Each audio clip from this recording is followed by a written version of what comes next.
Let me thank each of you for this presentation, and also thank Ms. Kennedy and Mr. Springer for their good work. Ms. Clark, I was moved by your presentation with respect to how important your personal history is. And it made me reflect on my own. And each of us, of course, have our own personal histories, and how diametrically different mine was from you. My mother grew up in Fayette, Mississippi, the heart of the Confederacy, the heart of the Deep South. I spent 2 summers in Fayette, Mississippi when I was 9 and 10 years old.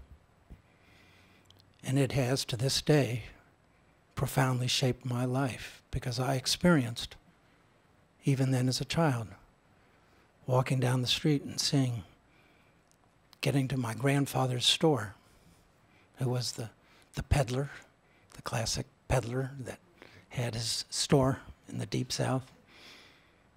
And there was a black drinking fountain and a white drinking fountain. And one day I was playing with the black kids next door, who were so much more fun than the white kids.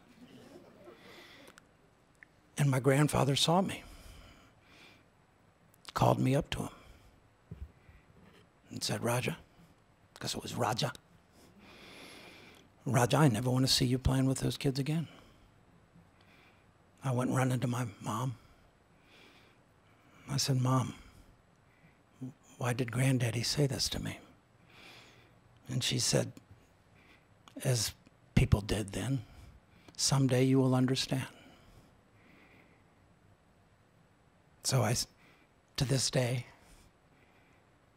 I've never understood.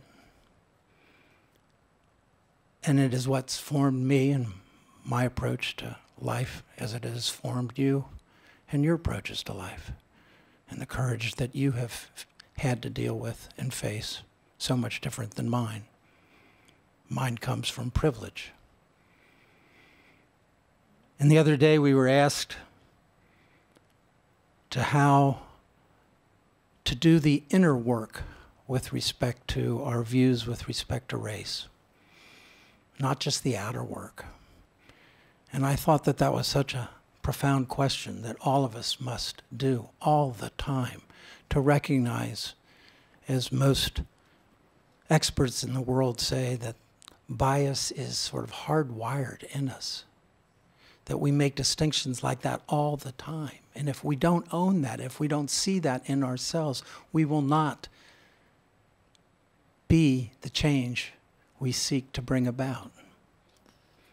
And so I just share that with you out of my gratitude for your sharing, as well as to just recognize the role of the church in the black community. I see Reverend Ken Nelson in the back of the room, and how important that has been to your community, and how important it is to our community today.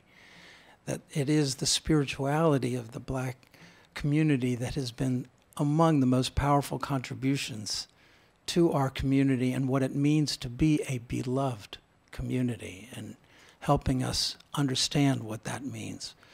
So I share this not for any particular point, other than to say that this is what came up for me and what I felt called to share as to what I see as my work and your gifts and our work together going forward to make a beloved community.